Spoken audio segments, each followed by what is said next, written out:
Okay, welcome everybody. Hey everybody. We got headphones on. My name's Mark Goodell. I'm Julian Lage. Known worldwide. Booth-wide. Booth-wide, yeah. Convention-wide. Yeah, this is the yeah. And Mark is my dearest partner and collaborator. We've made so many records together, live sound, the conception of all the productions of our albums. It really germinates from our relationship. So that's what we're here to talk about. Yeah. Thanks. Maybe let's just start with that. We've been working together since 2018, I believe. Think so. 2018. It's been a working relationship of live sound and studio work, and a lot of people have separate identities or separate personnel for that, but this is just a cool interaction because, we've been working together for 6 years now, and it's just constant back and forth of everything kind of flows one into another. And, while live sound stuff, we try and emulate records, but that's also our pre-production time, as Julian introduces new material and we try things out and we kind of can see what directions songs take and what sonically we're looking for. That's it. The luxury of it is that, I'm used to using a band to realize music. You write something, you don't know if it's going to be good with the band or not, you try with the band, it turns into something real. But the component that I craved my whole life was to have the equivalent with sound, so that there was an identity brewing. It wasn't just like, play good, turn on mics, record, put out record. That always felt kind of dissociated to me, So it's a fantasy that I've had for years. When we started working together, like Mark said, sonic rehearsals for the albums, we would make 8-10 months a year later. And I would write the compositions differently depending on what I knew he was able to translate. You build kind of just a level of trust and ease of communication, throughout the span of us working together. And also, live sound's obviously different than in the studio, but to play so many different types of venues. Right. I've noticed, there's music where, with times where the music's been in rock clubs for months on end, then we'll be in concert halls, and then we'll be in Asia, and then we'll be in Europe. And those things I've noticed inform how you metabolize the music. Yeah. What's the universal principle that is in all of the music? How do you bring that out? So it's not thrown off by environment. Right. And I think that's what great records are. They kind of capture the center of it. And speaking of, as we capture records, one of our major intents is to not have, as Julian was saying, kind of a literal sense of what's happening. We always want to, I wouldn't say blur the lines, but, perhaps just enhance just a little bit. There are great sounding records that are, everything is super clean, everything is super authentic, and it sounds like, yep, that person is in that room at that time, and that has a certain thing, and it's great. Julian has such an amazing way of composing and playing that it's just filled with emotion in just the sense of he can play 4 notes and it can make somebody laugh, it can make somebody cry, and it's on my side of things, it's an incredibly difficult thing to make sure that that's translating. I get to see it, on the live side of things every night, and it's really a primary thing that I want to focus on as I'm tracking a record. And so sometimes what that is it's not necessarily just a microphone capturing what he's playing and that's it. It might be adding a little bit of saturation, a little bit of delay, changing, the ensemble to put the ensemble into a certain reverb environment that kind of helps enhance, his intention and his world and his voice that he's trying to accomplish. Oh, it's the best. I can't. The second I touch a knob or think about this stuff, I've left the music. And that's one a big part of it too. It's blind faith and saying, what the message is, get it across. And that is one of the things, especially as we start recording. Everybody's worked on tons of records. Everybody knows what's what, but it is a situation where when Julian comes into the studio, he is ready to play. He's got his compositions. He wants to start running through tunes with people. One of the most important things for me is to not get in that way. While we're out on tour, we have a ton of pre-production conversations of what is, what the intent, what the language, what we want to accomplish on these sessions. So beforehand, I'm going into the studio with an idea of kind of at least an initial sonic palette of, what's going to help translate, what's going to allow us to, make art and allow him and the rest of the group to just walk in, play, and, we get things going. Thanks for doing that. Yeah. I don't take that for granted. Well, it's part of the job. Exactly. As we start tracking, one thing that Julian, kind of this also translates into the live realm as well. He likes to track everybody all in the same room. Yep. He likes to go without headphones when possible. Yeah. He gets it. Yeah. Which, for me, depending on the room, depending on the studio, can present a bunch of challenges. And it can be a challenge to get some of that extra energy or that extra life or that enhancement, sometimes with different bleed or anything of that nature. But I've kind of figured out ways that we get good bleed and use that to the advantage, and we get good sounds in the room. Everybody that he's playing with is fantastic musicians. Everybody in the same room without any of that augmentation, it gets everybody into the same mindset. It gets everybody listening to each other as opposed to... listening to... Yeah, exactly. Yeah. We're hearing it like the record's going to sound. Yeah. Which is kind of nice. Absolutely. And balances and blend and intention. I've listened to some people's headphone mixes in the studio, and it's, god awful. And it's mortified. Yeah, exactly. And making sure everybody's comfortable, making sure everybody's in the same headspace, same mindset. On the tracking side of things, I have a few go-tos of what I like to do, but then depending on the intention that we've talked about, I'll add a few extra things or maybe a couple experimental things just in case as we start playing the tunes down, if it goes into a different direction, a different language, different mindset, different energy, I can bring those up instead of just saying, hey, everybody, stop. I've got an idea. Yeah. Let's reset the drum mics. I want to go, Glyn Johns or something like that. I already have that set up if I feel like I want that to be there. So my sessions can be a little overbearing with tracks at times, but and not all of them get used at the...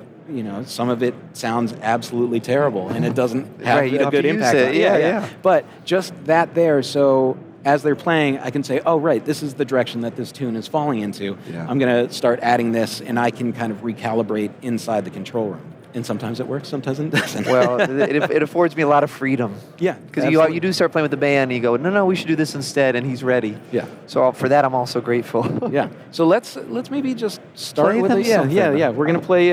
This is off the first record that we worked on together. That was in 2020. Wow, yeah. Yeah. We were down at the Sound Emporium in Nashville, Tennessee. Yeah. What was the intention of this? This one had a few big ones. The first was it was my debut record for Blue Note, and I wanted it to be a jazz record. I wanted to have, reference my favorite jazz records from the 60s, late 50s, and early 60s specifically. And so it's kind of the height of COVID, where we were in one room together, fully masked and socially distanced, and it felt crazy. Like it felt so weird. And so all we were trying to do was get a sonic field where we could just trust that everything's translating despite our physical experience and our nervous systems being kind of on edge. Because, that's what it was. It was pre-vaccine. Everyone's just kind of... And we were determined to make this record. Yeah. So I was looking for a bit more grit on the guitar, a bit more bleed between the bass and the drums. I didn't want a literal clicky cymbal thing, The intention was to basically build it around blueses and jazz forms, which for me just musically is a good template. I guess for just hearing the way an ensemble listens. I didn't want it to have an overbearing compositional structure where you felt like, well, it sounds like a bunch of people just keeping up or surviving. Let's play the music we've all played since we were kids. Mark's job in that situation was to, I guess, bring some of that fantasy of an old Blue Note record into it. There's a certain romance to it, and a lot of it's projections, Yeah. But a lot of it just sounds great. Yeah. And so he understood our language musically and socially and personally, and that was the directive. Just make this feel otherworldly. That was one of the things, don't just immediately copy and try and make an old sounding record. Exactly. It's not retro. Bring its own vibe, but again, make it a tip of the cap. Exactly, an ode. Yeah. Let's just take a listen. Play it. Cool. Booze Blues is the tune.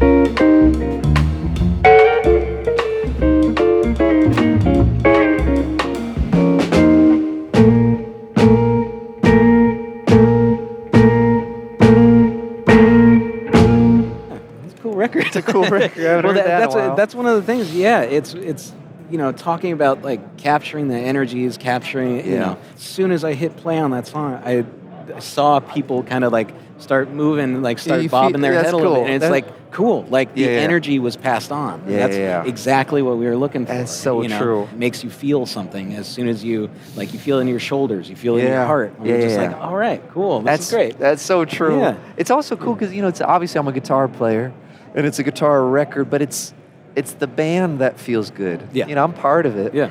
But I'm only one piece of the puzzle. So I when I hear it, the impression I get is you haven't overly singled out any one of us. Right. Even though I'm sitting in a nice place, I'm nothing without everything else. Of course. And you made that very clear in a way that I think is so sensual. Yeah, well, that's the thing. Even though it's a Julian Lage record, it's not just, No, it's not one of those things of, well, he's the star. Let's push him forward. Julian's interacting with, drums and bass, and they're adding stuff and collaborating. And the room through the whole and thing. you. So it's just kind of an amalgamation of all of that vibe. You were telling me that we use. Remind me what you were saying about the M49. Oh, right. So I'm kind of hearing it now. Yeah. One thing that we did was we took an old M49. They were socially distanced, but they were still actually somewhat close to each other. Yeah. And I just threw one single M49 in between them and to capture just their balance. Again, they aren't using headphones. They're playing off of each other in the room. When I opened the session again, I just soloed this room mic out because I remember it was just cool as we tracked it. I'm just going to pick a random spot.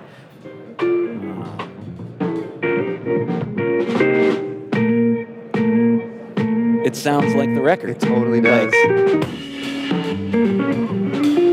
Yeah. Something? Yeah, it's great. Ooh, that sounds good. But again, all we were doing, they're playing exactly how they should be playing, and I kind of just captured it and just augmented a little bit.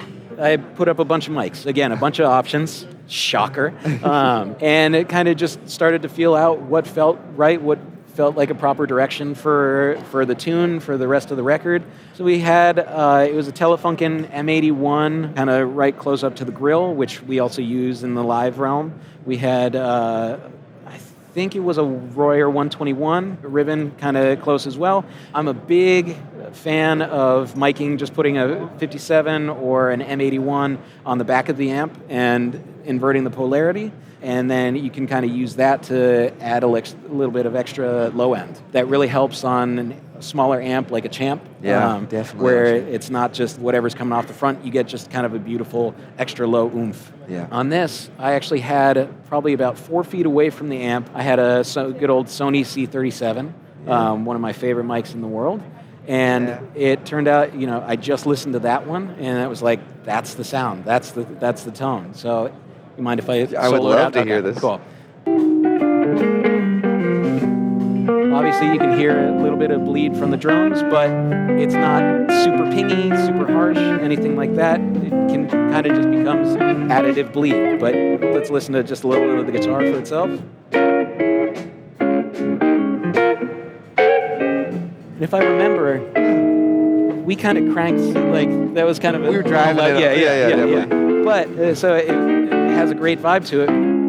But one of the things we discovered was the deluxe reverb sounds great just on its own, but we always wanted a little bit of extra kind of just saturation, drive, a little bit of maybe extra mid-range bark that we then decided, okay, we're going to reamp. We're going to add in a second, after they finish tracking, we're going to take Julian's Champ, which is an amazing, it's a good one. A great old vintage Fender Champ amp. And we're just going to send stuff through there and just see how it goes additive-wise. And so I'll solo out just the Champ itself. Obviously, you hear a little bit more of the awe kind of mid-range stuff. It's just a little bit more growly, just kind of... let me just make sure. So, if we go back, listening to just the deluxe right now, I'll add in the Champ. It just starts to kind kind of bite a little bit more. It's nothing. It's not like an, oh my God, this is totally changing the tone. Everything that we do, I feel like everything that we do kind of production-wise, they're just little tweaks, little additive things. It's not something that's going to change, your voice, in the guitar to make it a completely different thing. It's just augmenting just the tiniest bit. So you'll hear there, in some of these other sessions, there's, a reverb that's barely audible, or, something that's super driven but just barely audible, and that's just adding a little bit of nuance. And that's kind of just helping, again, enhance and just make it not as literal as we talk about. That's it, exactly, not as literal. That's it. His amp was kind of loud. We'll solo it out. You can hear a little bit of it in the drums, but it's good bleed. It is good bleed. Let me show you. So if we solo out the drums, got a little bit of the old school vibe. Still has some modern stuff to it, but again, you can hear Julian's, one of the things that I did was I took an old Electro Voice 666 dynamic microphone, another favorite mic of mine, and actually I threw that between kick drum and snare drum, threw it through an 1176. I think it was like a 1073 Neve Free 1176, and made it just trashy and just squash the crap out of it. And that is kind of a foundational sound. If I just play just that mic, you hear the compression on it, you hear, it's got some grit to it.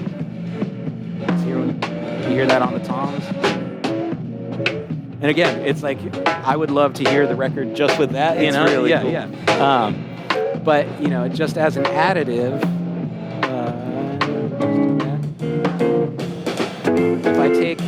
if I take those out, cleans it up, and it's like, cool, still like a fun drum sound, but that really enhances it. That gives it a little bit more of like the bulldog drama. Yeah, where it's like, okay, and as soon as it hits with the rest of the band, it kind of just starts to, it gives everybody a sense of power. Exactly. Mark. Sounds good. It's cool. It sounds really good. Like I said, it's fun to open these back up and feel like, oh, whoa, yeah, we did that. We did that. You did it. And then the other thing that we did on that to kind of give an ode to the older records was just take advantage of the plate reverbs. We've found a lot of times overheads sometimes aren't necessarily giving you a true representation of a full entire kit. I actually, and I think you agree, we actually tend to put some mics in front of the kit, 3-4 feet away in a stereo pair, that capture more of the kit in its entirety. Obviously, you can go higher with overheads, get them closer, and you can change that balance. But there's something really magical about putting a stereo pair 3 feet away from a drum kit that actually, in the way that Julian performs live, I'm facing the drums. He's facing the drums, I'm not above the drums listening to them. Usually head height, kind of imagine where your ears would be. On this record, we actually didn't do that. That's right, it was before we landed on that. And so it was kind of the dirt mic that we were doing became the foundation, and then for a little bit of extra clarity for the cymbals and stuff, we maybe added just a little bit of the overheads there. Yeah. Do you want to look at auditorium? Yeah. Because as we're talking about this, I'm realizing how different things got when we added a fourth person. We made this record with our trio plus Bill Frisell as kind of like the orchestrator. And he doesn't even really solo on the record, but he's accompaniment, textures. It threw everything off in a good way. Because here we have this thing where we don't have headphones. We like just being together in a room. But with Bill, we just had to, widen the circle and get acclimated to him and try to not change anything else. So he's really the difference. Also a different room. Different studio. This is at, the Bridge Studio in Williamsburg, Brooklyn. And this was kind of cool. We gave the nod to the first Blue Note release kind of thing.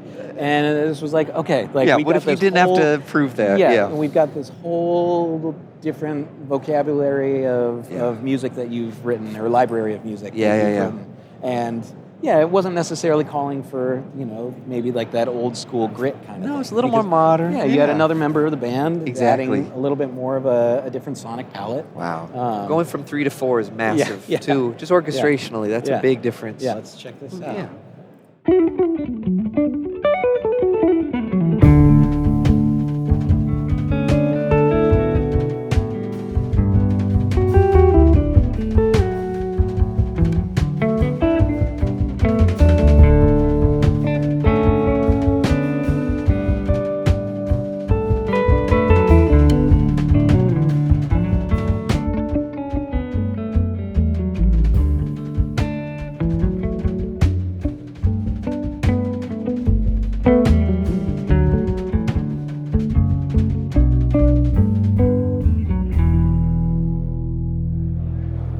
Love that ending. I know, that sounds so good. cool. I haven't heard that in a while. Yeah.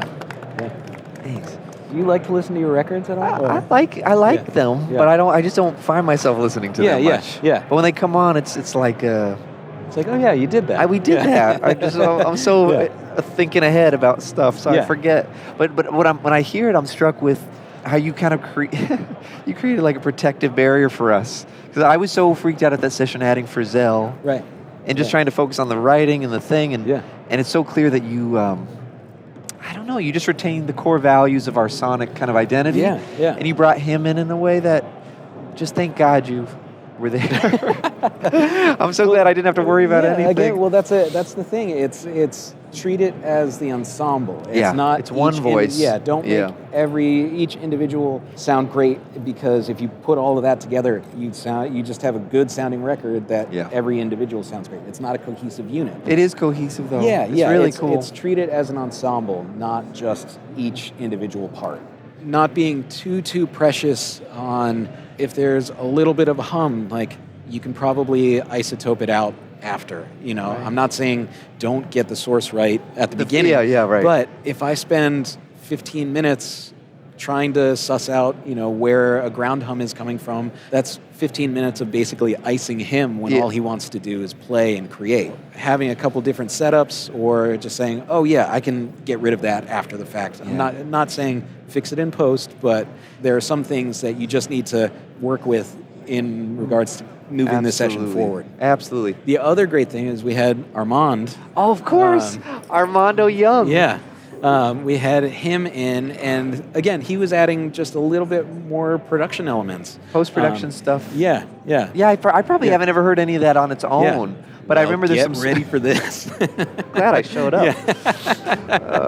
He added some production elements. We'll take a listen. But again, this is like, it's all just kind of subtle things. It's obviously kind of hard to hear because there's somebody really trying out some new speakers over there.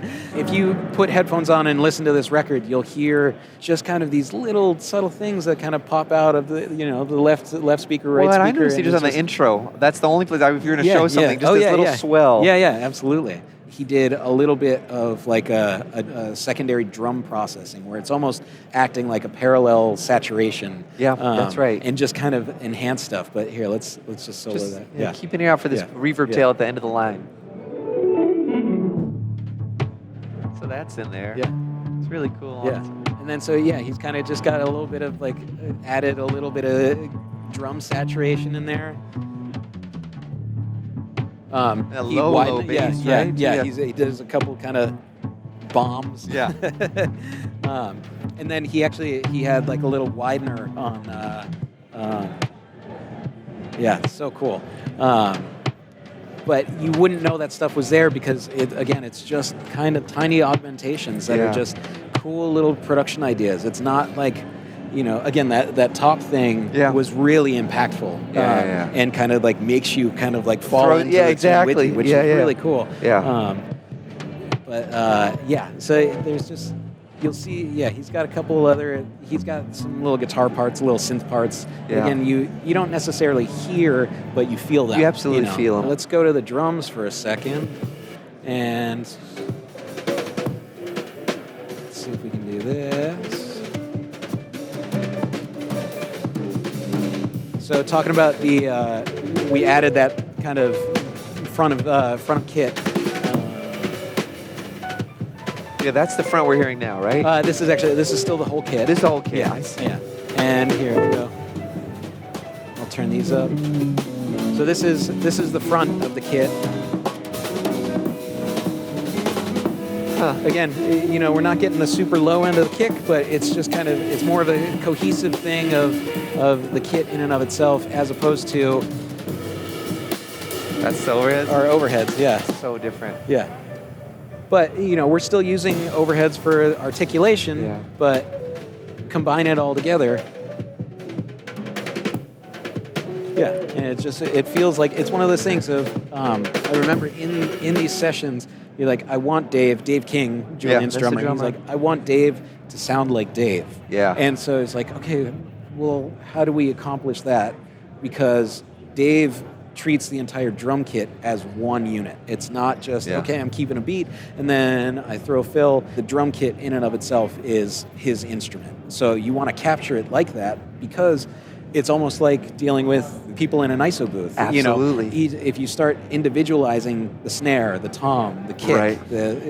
any of the cymbals, you start to lose what he does. Yeah, And so so, true. you just try and capture him in general. So, I've got spot mics on everything to try and get the general gist, and I know I've been working with Dave for years now, too.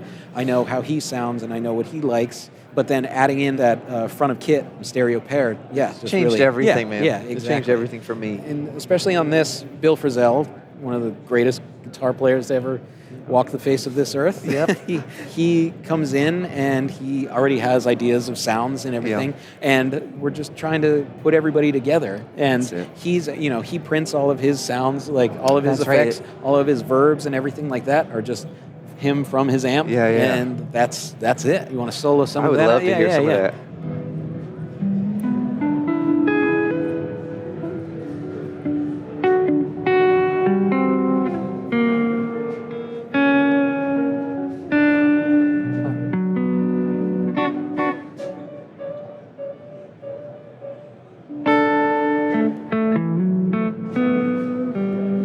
And again, this is the coolest thing, because it's Wow. it's not everybody just playing whatever they want all the time. Yeah. Like the musicianship is absolutely amazing, because he's playing off what you're playing. So He's thinking clearly. about the actual song. He's thinking about the energy and the vibe. It's not just like, oh, okay, there's a hole that I'll fill Let in me right here. play what I want. Yeah, not at all. Yeah, it's such a cohesive unit that you guys are playing together.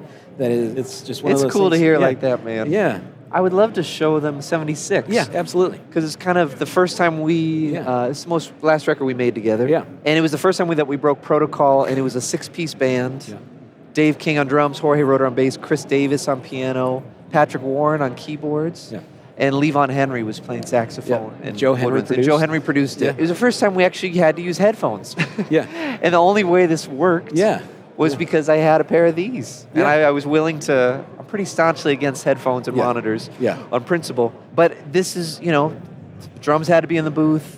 Yeah. Keyboards were direct. We just had to do it. Yeah. And I'm so happy with how this came out. Because it still Absolutely, feels yeah. like we're in the same room. Yeah, and that's one of the benefits.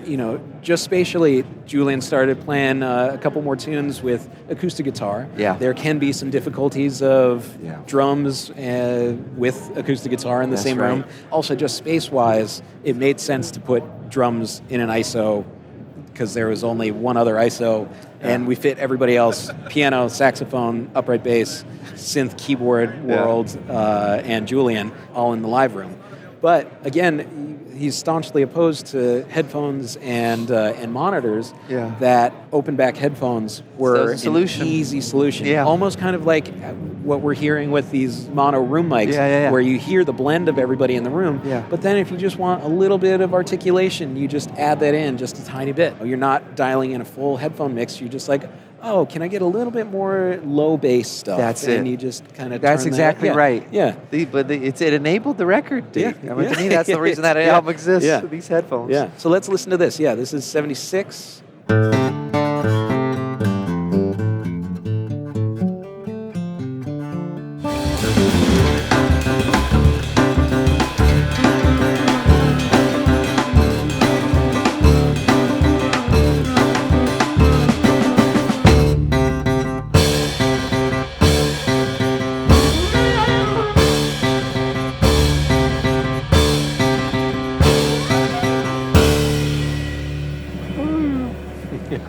Sounds good. Yeah, I actually love. I just noticed this that as we play through the song down, You can and just check like the different seeing, headphones. yeah, just seeing people just jump around it. It's like cool. That's what awesome. they're there Yeah. for. That's Yeah. great.